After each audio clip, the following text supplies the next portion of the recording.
Hello বন্ধুরা, কেমন আছো সবাই? আশা করি ভালো আছো। তোমাদের ভালোবাসাতে আমিও ভীষণ ভালো আছি। তোমাদের সঙ্গে শেয়ার করেছিলাম আমি ঘুরতে যাচ্ছি, কিন্তু ঘুরতে যাওয়ার আসল ভ্লগটাই এখনও পর্যন্ত আমি দিয়ে উঠতে পারিনি। তো ফাইনালি চলে এলাম দেখো বাস স্ট্যান্ডে। তো বাস স্ট্যান্ডে এসে এইবার ধরবো বাস।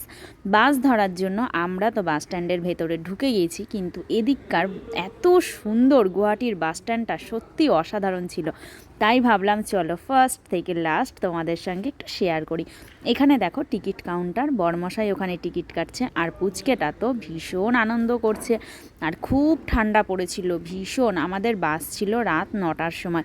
আমরা মোটামুটি 8টা থেকে 8:30টার মধ্যে বাস স্ট্যান্ডে চলে গিয়েছিলাম। তো এই হচ্ছে সেই জায়গাটা, কতটা সুন্দর লাগছে দেখো। ভীষণ ঠান্ডা পড়েছিল দেখে আমি মাফলার একদম জড়িয়ে নিয়েছিলাম মুখে। আর এদিকে দেখো বরমশাই টিকিট কাটছে, ওদিকে ছেলে আমার ও ট্রলিটা নিয়ে ঘোরাঘুরি করছে আর ভীষণ আনন্দ করছে। তো চলো তোমাদের সঙ্গে একটু ঘুরে ঘুরে পুরো জায়গাটা একটু ভিডিওটা শেয়ার করে দিই। এদিকে দেখো চলো এবার আমাদের যাওয়ার পালা। এইবার আমাদের টিকিট কাটা কমপ্লিট হয়ে গেছে, আমরা এবার যাব বাসের কাছে। এত বড় জায়গা, বাসটা ছিল আমাদের 5 থেকে 6 নম্বর কাউন্টারের কাছে, তো সেখানে আমাদের যেতে হবে। তো এইবার আমরা এদিকে যাচ্ছি। তো চলো এদিকে তো মোটামুটি চলে আসলাম।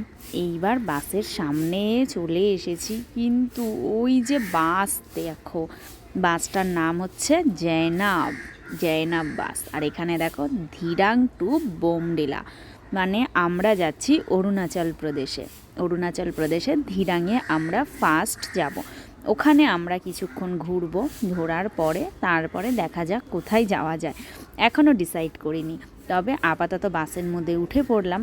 আর এখানে আমার হাজবেন্ডের আর আমার পুচকেটার ছিল ডবল বেড, আর আমার ভাইয়ের ছিল সিঙ্গেল বেড। তো আমাদের একদম প্রথমেই ওপরে বেডটা পড়েছিল।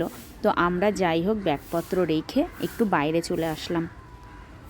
বাস ছাড়তে এখনও মোটামুটি আমাদের 15 থেকে 20 মিনিট দেরি আছে। তাই ভাবলাম বাসের মধ্যে বসে কি করব, চলো বাইরেটা একটু ঘোরাঘুরি করি।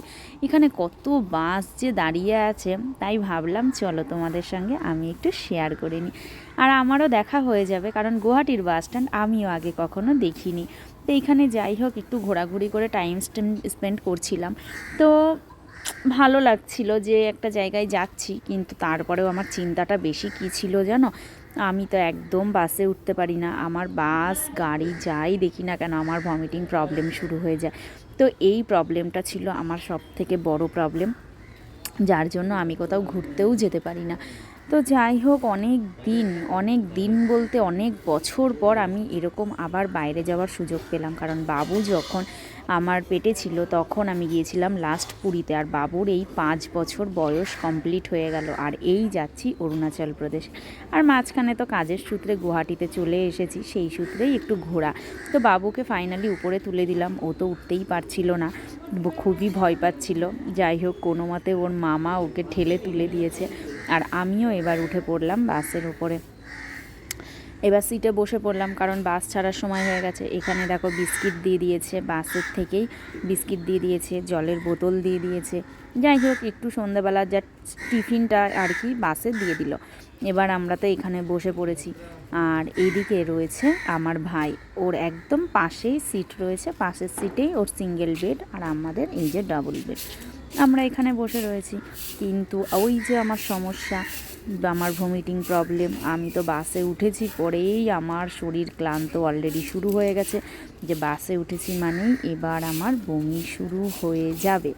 তো যাই হোক আমার তো ভীষণ খারাপ লাগছিল যে কি হবে, সারাটা রাত আমি কিভাবে পার করব, কারণ পরের দিন সকাল 10টায় পৌঁছাবো আমরা। এই রাত পর্যন্ত আমার তো বমি এখন থেকে স্টার্ট হয়ে গেছে। আর আমার বরমশাই বলছে তুমি চুপ করবে, কিচ্ছু হবে না, নিজেকে সামলাও, কিচ্ছু হবে না। আমি বাস যেই চলেছে বিশ্বাস করবে না, আমি শটাং ফোন টোন অফ করে দিয়ে ঘুমিয়ে পড়েছি। তো চলো আজকের ভিডিওটা এই পর্যন্ত, বাকিটা দেখাবো।